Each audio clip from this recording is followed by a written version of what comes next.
Bienvenidos y bienvenidas a este nuevo episodio de Migrantes de la Danza. Yo soy Laura y sin más preámbulos paso a presentaros a nuestro invitado de hoy, Pedro La Petra. Pedro es original de Zaragoza. Pasó por el querido y desaparecido Ballet de Zaragoza y el Ballet Nacional de Noruega antes de aterrizar en Londres en 2003 para unirse al English National Ballet, compañía que ha sido su casa durante 19 temporadas, que se dice pronto. Ha transitado bajo la dirección de 3 diferentes directores artísticos, Matches Cook, Wayne Eaglin y Tamara Rojo. Al terminar esta temporada se ha retirado de los escenarios y cambia las zapatillas de bailar por las de maestro. De hecho, ha estado como asistente de Tamara Rojo en la producción de Cenicienta para el Royal Swedish Ballet. Pero me gustaría que todo esto nos lo contara él de primera mano y así hablamos un poquito sobre la temida transición, que para eso está aquí con nosotros. Bienvenido, Pedro, migrante de la danza. Muchas gracias, Laura. Bueno, Pedro, apenas ha pasado algo más de un mes desde que ya no formas oficialmente parte del elenco del English National Ballet,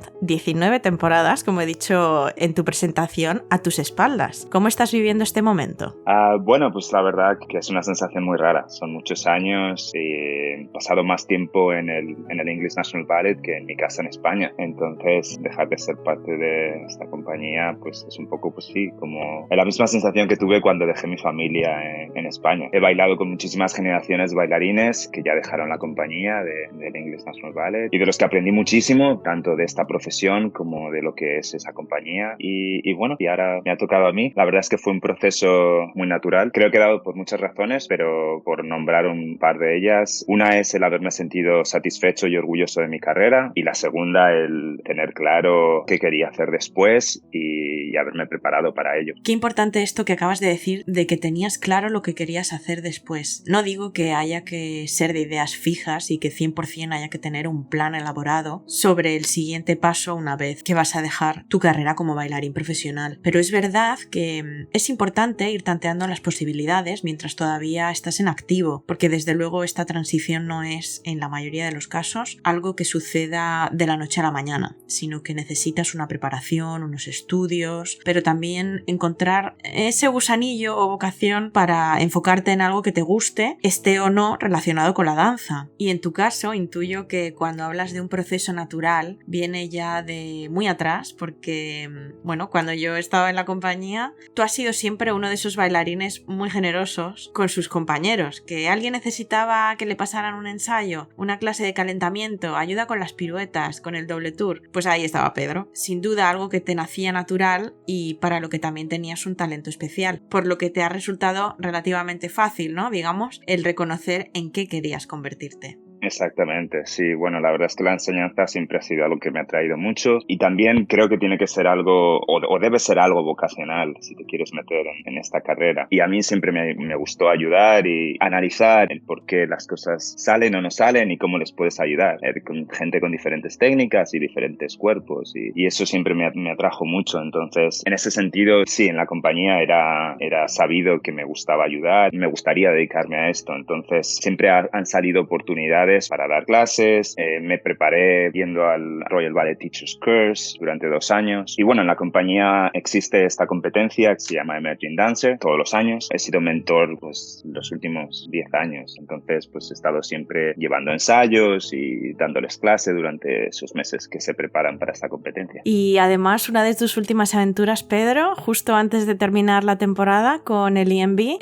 has estado en Estocolmo con Tamara para esa nueva producción de Cenicienta. Bueno, cuéntanos un poquito cómo ha sido esta experiencia, que nos queda un poco lejos a todos y solo hemos visto cosas en redes sociales. Obviamente durante los años en los que Tamara ha sido directora del EMB me ha ayudado mucho y me ha proporcionado mucho apoyo para mi desarrollo en llegar a ser un profesor o el hacer esta transición, como he dicho antes, sobre dar clases o el llevar ensayos y bueno, cuando surgió este proyecto la verdad es que no me lo creía porque bueno, es muy diferente el ser asistente de una nueva coreografía al trabajo que había hecho yo antes y el trabajo para el que me había preparado, o eso creía yo. Entonces ha sido una experiencia nueva, muy gratificante. ¿Qué puedo decir de Tamara? Que no lo sepa ya todo el mundo, pero bueno, la verdad es que es una mujer brillante en todo lo que se propone y bueno, la coreografía ha sido una faceta nueva que bueno, en la que ella también ha conseguido destacar. Ha sido muy curioso porque el último año ha sido su estreno de Raimonda con el English National Ballet en el que yo estaba como bailarín y lo he experimentado desde ese lado. Y un mes más tarde, 2 meses más tarde, estaba haciéndolo como asistente de coreografía en Estocolmo, en el Royal Swedish Ballet. Entonces ha sido una mezcla muy rara, pero muy excitante y muy gratificante. Ha sido, la verdad, muy bonito. En cuanto a su Cenicienta, pues la basa en Estocolmo. La historia es más o menos la misma, con pequeños cambios en los que, pues bueno, Cenicienta llega, no se sabe de dónde, puede ser una refugiada, llega por los canales de Estocolmo, la encuentra la policía y es llevada a un orfanato en el que la directora del orfanato es la que normalmente es la madrastra, y 2 de las huérfanas que están en el orfanato, que son las favoritas de la directora del orfanato, son las hermanastras. El resto de la historia más o menos es el mismo, pero una coreografía muy nueva, muy refrescante, con mucha dinámica. Sus paredes, yo diría, quizás están muy inspirados en la coreografía de Kenneth Macmillan, en la que obviamente pues, Tamara ha bailado muchos de sus ballets. Pero sí, la coreografía tiene mucho sentido del humor. Yo creo que sobre todo le da mucha prioridad a contar la historia y la cuenta muy bien y muy claramente. Los trajes y los decorados son por el famoso diseñador de moda francés Christian Lacroix. Wow. Sí. Son muy extravagantes, muy divertidos, con mucho glamour. Y luego el diseño de luces porque son todo por proyecciones también, hay muchas proyecciones, son por un sueco que se llama Tobias Rylander, que es también un genio. Y yo tengo una pregunta, porque tú has trabajado ya, como nos has dicho, ¿no? Con los emerging dancers, preparándoles y demás, pero que no dejan de ser al final gente que conoces, bailarines con los que estás acostumbrado a estar. ¿Cómo ha sido trabajar con bailarines a los que previamente ya no conocías, directamente a trabajar con ellos en el estudio? La verdad es que el proceso fue extraordinario. Los bailarines en concreto fueron fantásticos. Hubo una conexión inmediata y la verdad es que la atmósfera de trabajo fue muy creativa y muy positiva. Al principio, siempre que llegas a una compañía nueva, pues existen esos nervios y esos momentos en los que tardas un poco a adaptarte. Pero sí, la verdad es que me encontré muy cómodo y muy a gusto trabajando con el Royal Swedish Ballet en general. Qué bien. Volvamos un poco a ese Pedro pequeñito que estudiaba en su Zaragoza natal. ¿Cómo surgió la oportunidad de salir de España por primera vez para ti, Pedro? Yo empecé a bailar porque mi madre fue bailarina, fue profesora, fue directora del ballet de Zaragoza. Y ella fue la que me inculcó este amor por la danza. Y a los 14 años, pues ella decide que tengo que también trabajar con otros profesores y ver un poco también el ámbito internacional. Y me mandó a una escuela de verano en Copenhague, dirigida por Vivi Flint, que fue, bueno, es una de las danesas con los derechos de Bournonville, los que siempre ha puesto los ballets más famosos de Bournonville y que siempre ha sido una protectora del estilo y de la coreografía de August Bournonville. Y bueno, pues obviamente yendo a esa escuela, pues me di cuenta del nivel internacional que había en esos años, de trabajar con profesores diferentes, con técnicas diferentes. Y bueno, pues es un poco asistiendo a esta escuela en Copenhague, me di cuenta del nivel internacional que había y de las diferentes técnicas, trabajar con diferentes profesores. Creo que fue una experiencia muy buena y muy gratificante para mí porque fue el momento en el que me di cuenta que me podía llegar a dedicar a bailar. Y también fue una manera de abrir contactos y de tener una puerta abierta al extranjero. ¿Y después de Dinamarca? Después de Dinamarca fui un año como aprendiz al Royal Ballet of Flanders en Amberes.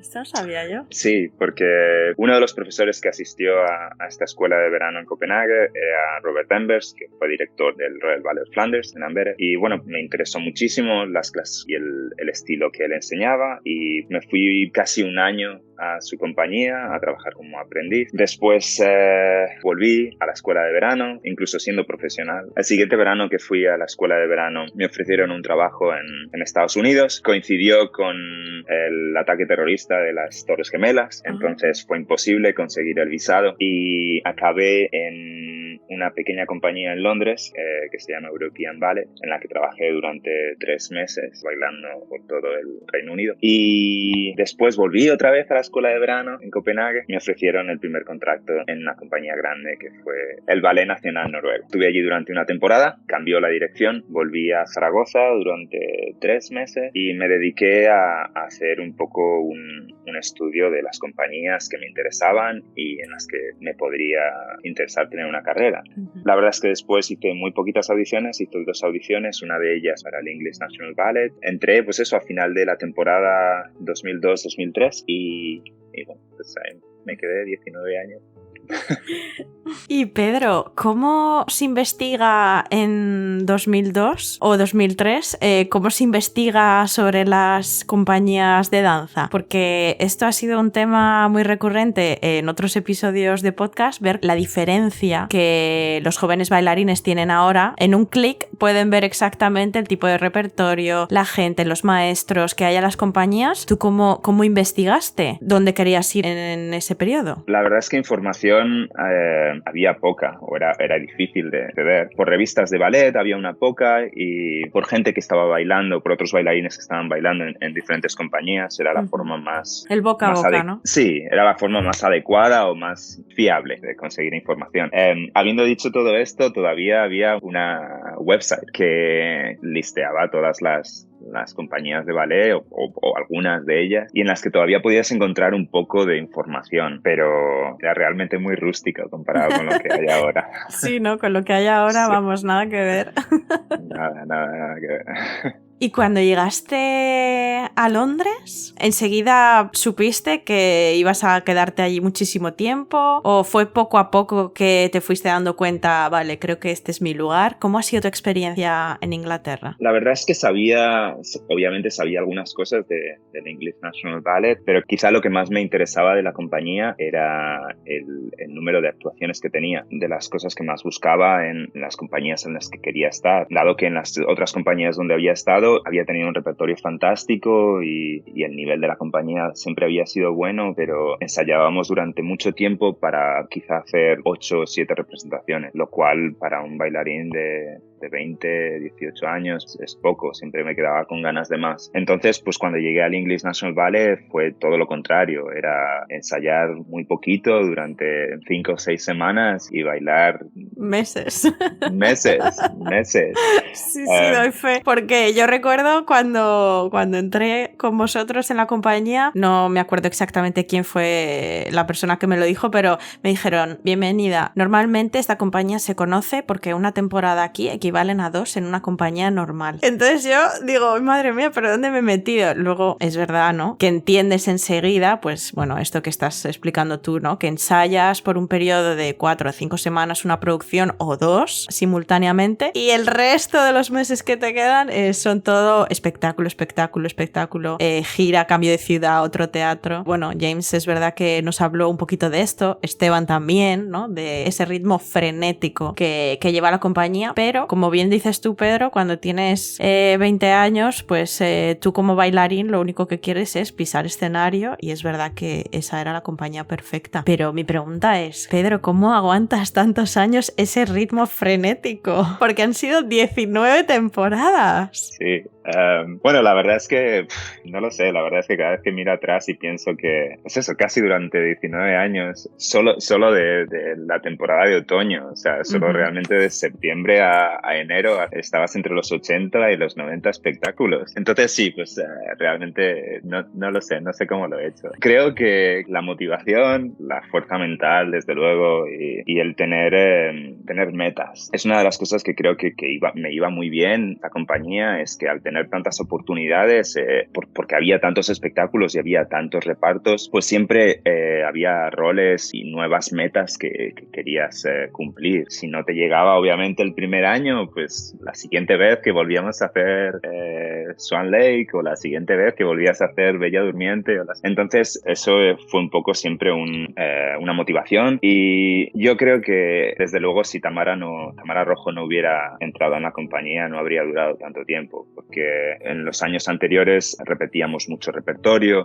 sobre todo el mismo repertorio clásico, y había muy poco repertorio contemporáneo y repertorio nuevo. Desde que entró Tamara Rojo cambió la compañía muchísimo, con un repertorio muy, muy nuevo, muy interesante, y cambió el nivel de la compañía, cambió la imagen de la compañía, empezamos a hacer muchísimas giras internacionales, bailábamos en Londres muchísimo más, teníamos 3 temporadas en Londres o incluso 4 en algunos muchísimos años. Obviamente también significa muchísimos más espectáculos, pero de una forma más interesante. Bueno, ahora que estás hablando, ¿no?, de las giras en Londres y giras a nivel internacional, ¿cómo piensas que está afectando el Brexit en el mundo de las artes o en el mundo de la danza ahí en Inglaterra? Bueno, creo que van a venir unos años muy difíciles para el Reino Unido en ese sentido, porque desde luego Brexit va a afectar muchísimo al mundo de la danza. En general va a cambiar el aspecto cultural de Londres, bueno, y del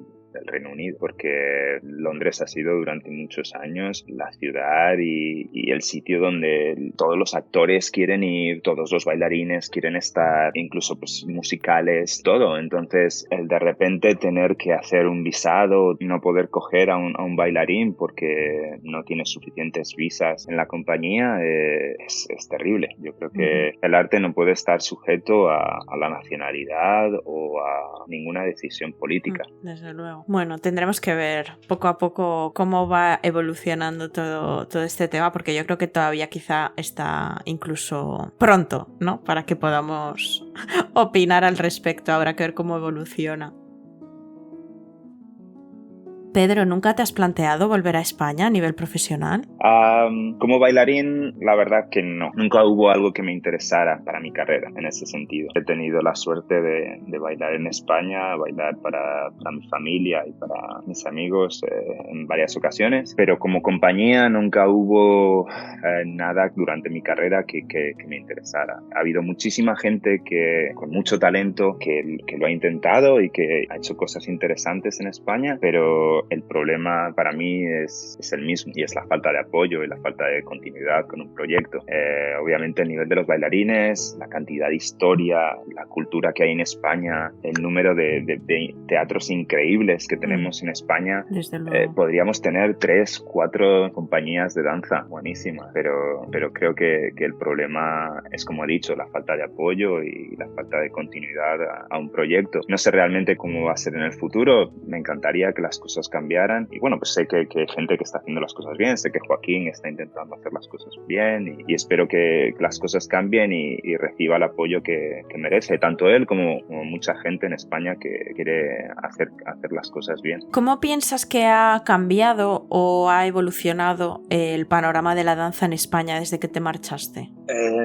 Pregunta complicada esta, ¿eh? Sí, es una pregunta complicada. Creo que ha evolucionado en cierta manera, y pues un poco como en el resto de Europa, a nivel de bailarines y a nivel de talento y todo. Creo que España sigue teniendo muy buen nivel. Con la gente que intenta regresar a España e intenta hacer las cosas bien, se ha mantenido pues eso, ese nivel y ese panorama cultural que se está intentando mejorar. En cuanto a escuelas y en cuanto a proyectos, creo que se están haciendo cosas muy interesantes, creo que siempre las ha habido, pero sí, creo que como he dicho, lo que falta es el tener un poco de apoyo y de continuidad a todos estos proyectos y a todas estas compañías que están intentando crear algo en un término de tiempo más largo. Me consta que durante la pandemia has estado dando también muchas clases online, porque obviamente ha sido un momento muy difícil para los bailarines jóvenes, ¿no?, que están en un momento de transición. Bueno, primero, ¿cómo viviste tú estas clases online durante la pandemia? Y luego te pido el consejo. Bueno, durante la pandemia obviamente fueron momentos muy difíciles en los que no sabes cuánto tiempo vas a estar parado y quieres seguir en forma, y la verdad es que muy pronto empezamos a hacer clases desde casa. Yo particularmente en mi salón con moqueta, que obviamente era muy difícil el poder mantener. No es el mejor suelo la moqueta, ¿no? No era el mejor suelo para poder hacer nada decente, pero la verdad es que la compañía muy pronto nos proporcionó linoleo, y bueno, la verdad es que pues agarrado a una silla empezamos a hacer clases. Hubo un grupito de la compañía que me pidieron dar clases, y la verdad es que fue algo que empezó así muy pequeño, pero terminó siendo muy bonito, porque pues, nos juntamos un grupo de 10 12 bailarines y bueno, les daba clases 3 veces por semana. Fue muy interesante para mí porque fue quizá el momento en el que tuve más continuidad enseñando al mismo grupo de gente y teniendo que pensar cómo compensar las horas que normalmente trabajamos y las clases que normalmente tomamos a realmente tomarlas en un espacio muy pequeño sin poder realmente saltar tanto tiempo y haciendo los ejercicios con suficientemente espacio para viajar en un estudio grande. Entonces fue un momento interesante para mí el poder crear clases que compensaran todos esos déficits. Fue bonito y fue interesante, la verdad.